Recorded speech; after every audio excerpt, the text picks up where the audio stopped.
How you doing, everybody? Andy Malfrina here. I originally wanted to record this video in my apartment with all my expensive equipment I've spent a lot of money on over the years, but I have a very busy weekend, so I will be doing it driving while it's raining, leaving the Quick Check parking lot. But anyway, so all that out of the way, if you saw, the new Fall Out Boy album just came out, and I just listened to it, and this is not a official album review, but it is sort of my initial thoughts after a one-time listen. And yeah, I like to make that distinction. I wish more reviewers did that. It's a very important distinction to make, sort of like how many times you listen to it. But yeah, I got through the album once, and this is not like a full breakdown or full review, but it's just a thing I kind of thought about so going through this album, it was actually like a very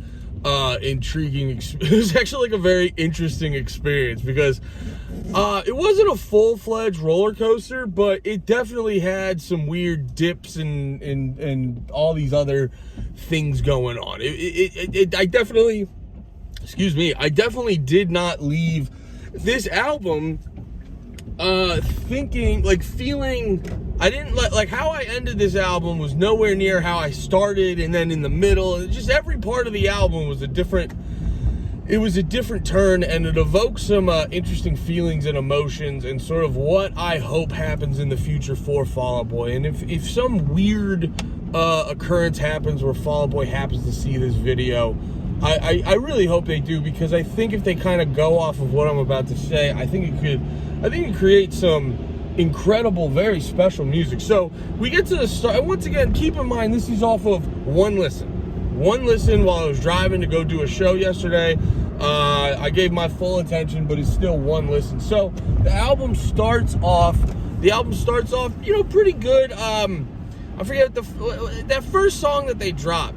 So, which I've heard already, and if you guys go back, I had a review for it, and I wasn't too favorable on it, but I gotta be honest, after listening, just listening to the album, I kind of realized I got a little bit distracted by the music video. Fall Out Boy, I realized this looking back at the first two music videos they dropped, and then previous music videos, because I remember the music videos are bad. They're very bad videos. And I remember sitting there thinking, God damn, Fall Out Boy really fell off with this shit. Then I went back to, Sugar We're Going Down. And if you take out, I was in high school. I liked how they all dressed like pussies. And I was like, I dress like a pussy.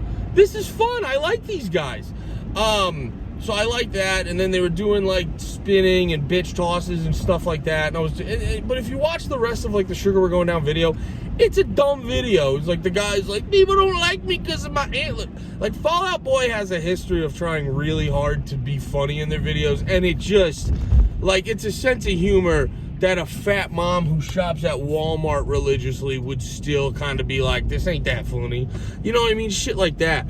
But either so, and then I got this mindset of just has Fall Out Boy been bad this whole time? Am I just listening? And then I started to realize, I was oh, you kind of only listen to fucking Take This to Your Grave and From Under the Cork Tree. You know what I mean? And so that got me on a whole other wavelength, just being distracted on the thing. But I gotta be honest, listening to, out of the gate, listening to this album, those first couple songs, pretty good. Not having the cringy music videos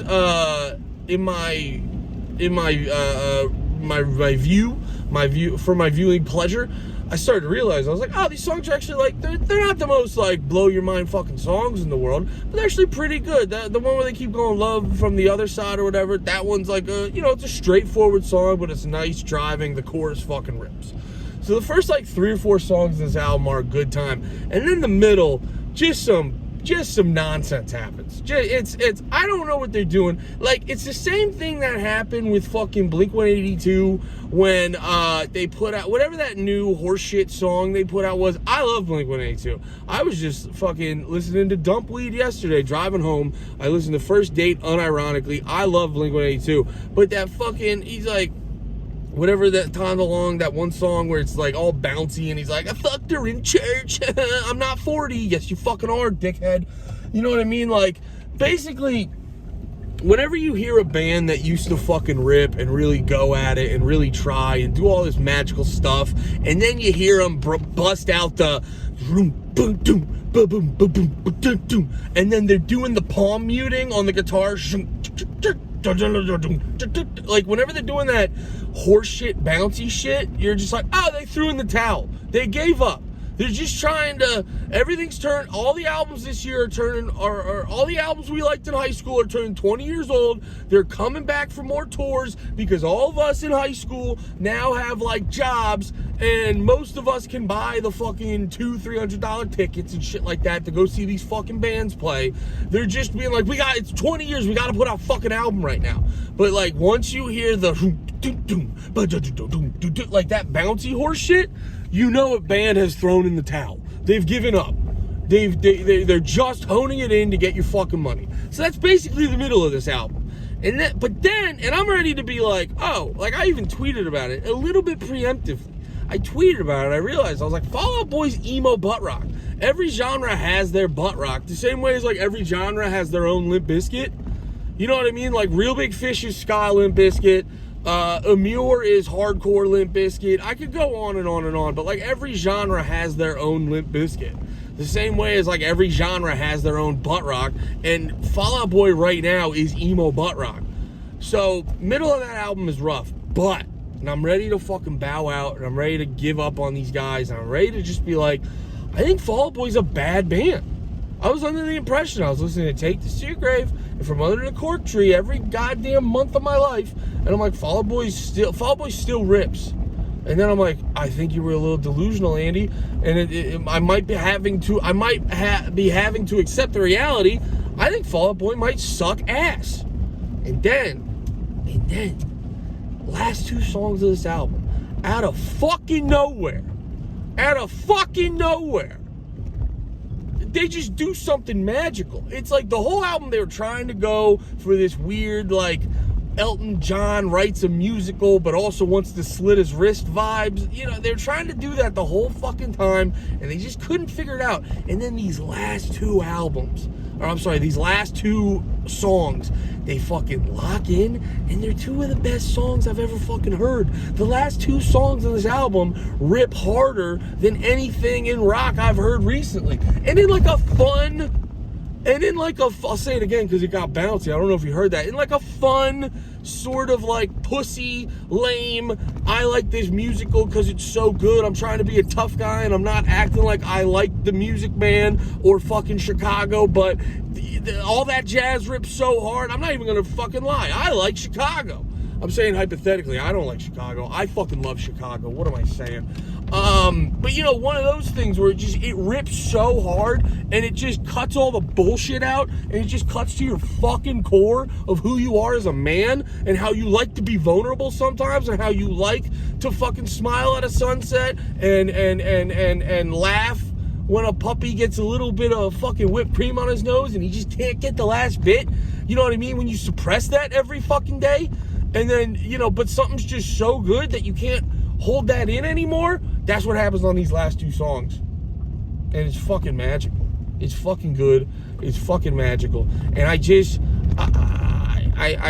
hope Fall Out Boy hears this and they kind of take note of that and go forward with that mindset on this next record. I hope there's another record, and I hope it's a musical sound. I hope it's a soundtrack for a musical. You know what I mean? I hope they write like a fucking musical, because they have the chops. The last two songs, you know, I don't know if they're writing the string parts, but they know the right people to call to get good string parts and all this other shit. They have the ability. Just do it. Because that's the problem with this album. The problem with this album is it's just them trying to fucking admit that they want to just do a musical. They want to just do a big, like, Elton John inspired musical. And when they finally busted out in those last two songs, it's some of those magical shit I've ever fucking heard. So, yeah, man, Fall Out Boy, I hope you're watching this video. I hope you keep all of this in mind. And I hope for this next album, you make some of those magical musical music that I've ever heard in my dumb, pathetic life. Because I need it. I want it, and it's what's gonna make everything better. It's gonna fill that hole. It's gonna fill that hole that should have been filled with attaboys and just wasn't. It's what I need from you, Fall Out Boy. So keep my words in mind when you're writing the next album. All right, that's my review, I guess. I don't fucking know. I just had to say this. I got shit to do today. I just had to say this before I did that shit. All right, thanks for watching. I love you all. Be about it. Peace.